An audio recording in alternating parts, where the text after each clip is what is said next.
ಕೇಂದ್ರ ಬಜೆಟ್ ಕುರಿತಾಗಿ ಸಿಎಂ ಮಾತನಾಡ್ತಾ ಇದ್ದಾರೆ, ಕೇಳೋಣ.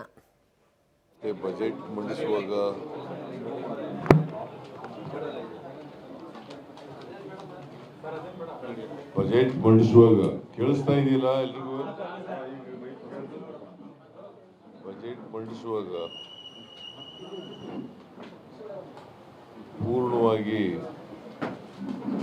ಅವರ ಭಾಷಣನೂ ಕೂಡ ಕೇಳಕ್ಕಾಗಲಿಲ್ಲ.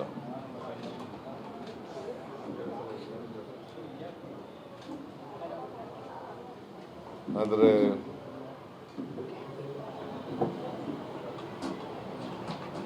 ಬಜೆಟ್ನ ಮುಖ್ಯಾಂಶಗಳನ್ನು ನೋಡಿದೆ.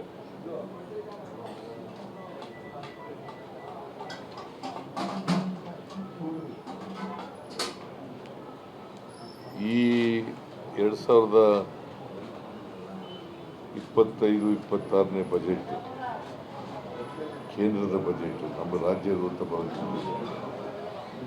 ಕೇಂದ್ರದ ಆಯವ್ಯಯ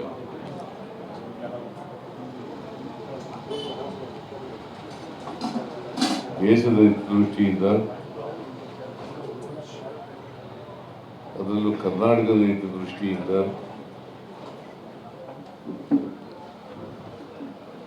ಬಹಳ ನಿರಾಶಾದಾಯಕವಾದಂಥ ಬಜೆಟ್.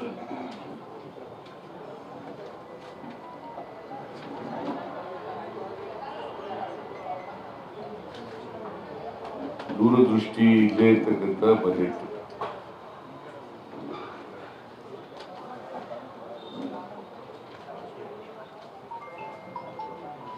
ನಾನು ಬಜೆಟ್ ಪೂರ್ವಭಾವಿ ಚರ್ಚೆಯಲ್ಲಿ ನಮ್ಗೆ ಕರೆದಿದ್ರು. ನಾನು ಕೃಷ್ಣ ಬೈರೇಗೌಡರನ್ನು ಕಳಿಸಿಕೊಟ್ಟಿದ್ದೆ.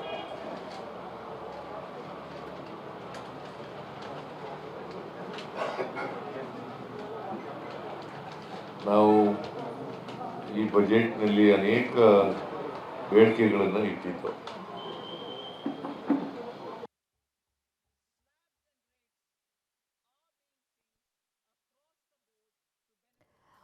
ಓಕೆ, ಕೇಂದ್ರ ಬಜೆಟ್ ಬಗ್ಗೆ ಸಿಎಂ ಸಿದ್ದರಾಮಯ್ಯನವರು ಮಾತನಾಡ್ತಾ, ಇದು ನಿರಾಶಾದಾಯಕ ಬಜೆಟ್, ದೂರದೃಷ್ಟಿ ಇಲ್ಲದಂತಹ ಬಜೆಟ್. ನಾವು ರಾಜ್ಯದ ವತಿಯಿಂದ ಒಂದು ಸಭೆ ನಡೆಸಿದಂತಹ ಹೊತ್ತಿನಲ್ಲಿ ಕೃಷ್ಣ ಬೈರೇಗೌಡ ಅವ್ರನ್ನ ಕಳಿಸಿದ್ದು, ಹಲವಾರು ಬೇಡಿಕೆಗಳನ್ನ ಇಟ್ಟಿದ್ದು, ಅದು ಯಾವುದನ್ನು ಕೂಡ ರೀಚ್ ಆಗಿಲ್ಲ ಅನ್ನೋದರ ಬಗ್ಗೆ ಸಿಎಂ ಮಾತನಾಡ್ತಾ ಇದ್ರು. ಸಹಜವಾಗಿ ಯಾವ ಎಕ್ಸ್ಪೆಕ್ಟೇಷನ್ನು ಕೂಡ ಈ ಬಜೆಟ್ನ ಬಗ್ಗೆ ಇರಲಿಲ್ಲ ಅನ್ನೋ ಮಾತುಗಳನ್ನ ಆಡಿದ್ದಾರೆ. ಬಜೆಟ್ ಮಂಡನೆ ಸಂದರ್ಭದಲ್ಲಿ ಅವರ ಭಾಷಣವನ್ನು ನಾನು ನೋಡ್ಲಿಕ್ಕಾಗಲಿಲ್ಲ, ಆದರೆ ಅದರ ಜಸ್ಟ್ನ ನಾನು ಗಮನಿಸಿದ್ದೀನಿ. ಯಾವ್ಯಾವ ವಲಯಕ್ಕೆ ಎಷ್ಟೆಷ್ಟು ಕೊಟ್ಟಿದ್ದಾರೆ, ಯಾರಿಗೆ ಅನುಕೂಲ ಆಗಿದೆ, ಅನಾನುಕೂಲ ಆಗಿದೆ ಅನ್ನೋದರ ಬಗ್ಗೆ ಎಲ್ಲವನ್ನು ಸಮಗ್ರವಾಗಿ ಗಮನಿಸಿದಂತಹ ಸಂದರ್ಭದಲ್ಲಿ ಅನ್ನಿಸ್ತಾ ಇರೋದು, ಇದು ದೂರದೃಷ್ಟಿ ಇಲ್ಲದಂತಹ ಬಜೆಟ್ ಅಂತ ಹೇಳಿದ್ದಾರೆ. ಅಲ್ಲ, 50 ಲಕ್ಷದ 65,345 ಕೋಟಿ.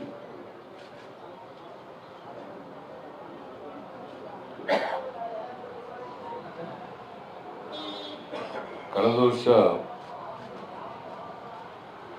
24-25ರಲ್ಲಿ 48,20,000 ಕೋಟಿ.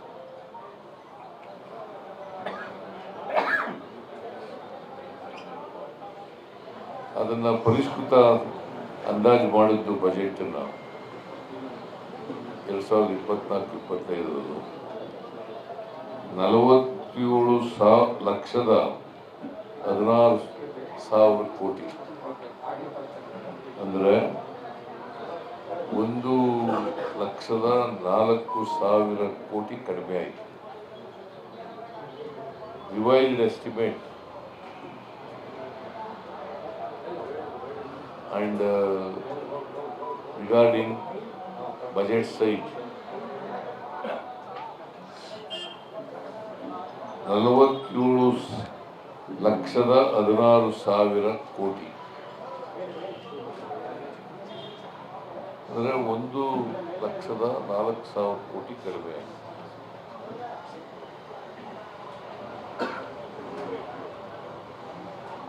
ಅದರರ್ಥ 1,04,000 ಕೋಟಿ ತೆರಿಗೆ ಅವರು ಅಂದಾಜು ಮಾಡಿದ್ರಲ್ಲ, ಅದರಲ್ಲಿ ಕಡಿಮೆ ಆಯಿತು ಅಂತ.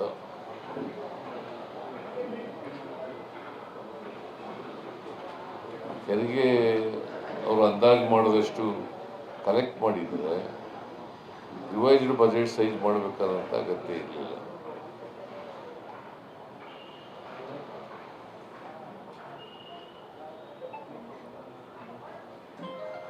ಆಮೇಲೆ ಈ ಬಜೆಟ್ ಗಾತ್ರದಲ್ಲಿ 50,65,000 ಕೋಟಿ 345,000 ಅಲ್ಲ 345 ಕೋಟಿ 50,65,345 ಕೋಟಿ ಬಜೆಟ್ನಲ್ಲಿ ಅವರು ಕೇಂದ್ರ ಸರ್ಕಾರ ಸಾಲ ಮಾಡಿರ್ತಕ್ಕಂಥದ್ದು, ಸಾಲ ತಗೋತಾ ಇರ್ತಕ್ಕಂಥದ್ದು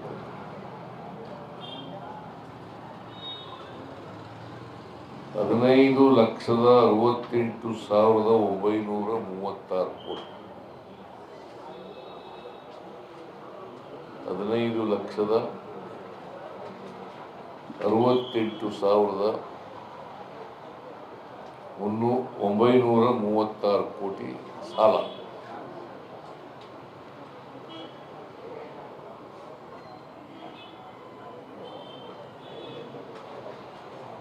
ಬಡ್ಡಿ ಪಾವತಿಗೆ ಕೊಡ್ತಾ ಇರ್ತಕ್ಕಂಥದ್ದು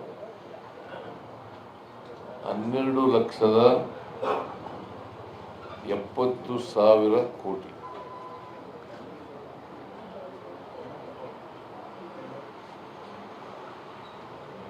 ಅಂದರೆ ಸಾಲ 15,68,936 ಕೋಟಿ ಸಾಲ ತಗೋತಾರೆ. 50,65,345 ಕೋಟಿನಲ್ಲಿ ಸಾಲ, ಸುಮಾರು 30% ಸಾಲ ಇರ್ತದೆ. ಅದರಲ್ಲಿ ಈಗ ಬಡ್ಡಿ ಕೊಡೋದು ಎಷ್ಟು ಗೊತ್ತಾ? 12.7 ಲಕ್ಷ ಬಡ್ಡಿ ಪಾವತಿಗೆ ಕೊಡ್ತಕ್ಕಂಥದ್ದು. ಅಂದರೆ ಈ ದೇಶದ ಮೇಲೆ ಸಾಲ ಸುಮಾರು 202 ಲಕ್ಷದಿಂದ 205 ಲಕ್ಷ ಕೋಟಿ ಸಾಲ ಇದೆ. 202 ಲಕ್ಷ ಕೋಟಿಯಿಂದ 205 ಲಕ್ಷ ಕೋಟಿಗಳಷ್ಟು ಸಾಲ ಇದೆ.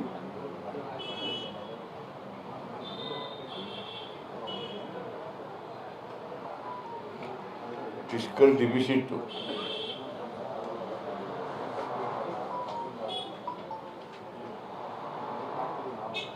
4.4.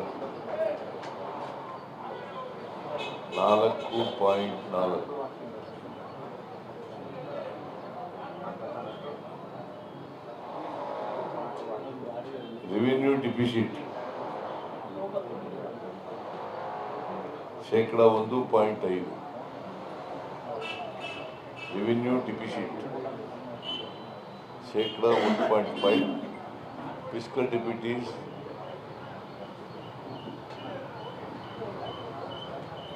4.4%.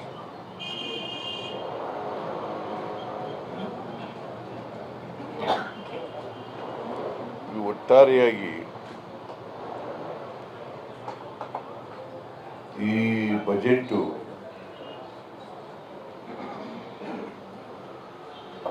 ಅತ್ಯಂತ ನಿರಾಶಾದಾಯಕ,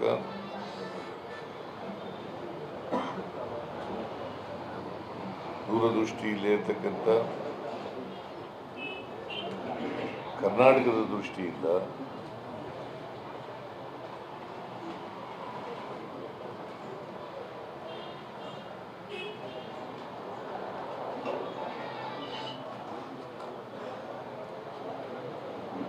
ವಿರುದ್ಧವಾಗಿರ್ತಕ್ಕಂಥ ಬಜೆಟ್.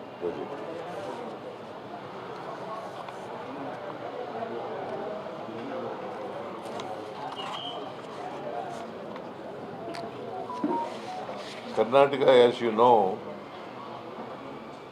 ಹೆಚ್ಚು ತೆರಿಗೆ ಕೊಡ್ತಕ್ಕಂಥ ರಾಜ್ಯಗಳಲ್ಲಿ ವಿ ಆರ್ ನಂಬರ್ 2.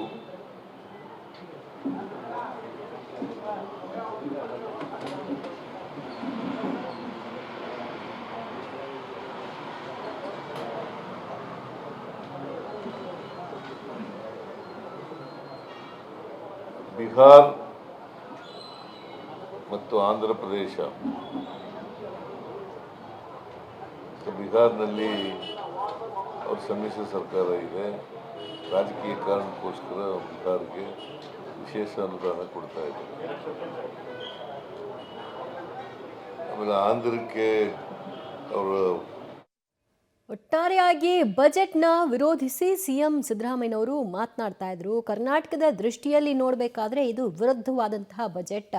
ತೆರಿಗೆ ಸಂಗ್ರಹ ಮಾಡಿ ತೆರಿಗೆ ಪಾವತಿ ಮಾಡೋದ್ರಲ್ಲಿ ನಾವು 2ನೇ ಸ್ಥಾನದಲ್ಲಿದ್ದೀವಿ. ಆದರೆ ಕರ್ನಾಟಕಕ್ಕೆ ಯಾವ ಉಪಯೋಗವೂ ಕೂಡ ಈ ಬಜೆಟ್ನಿಂದ ಆಗಿಲ್ಲ ಅಂತ ಮಾತನಾಡಿದ್ದಾರೆ.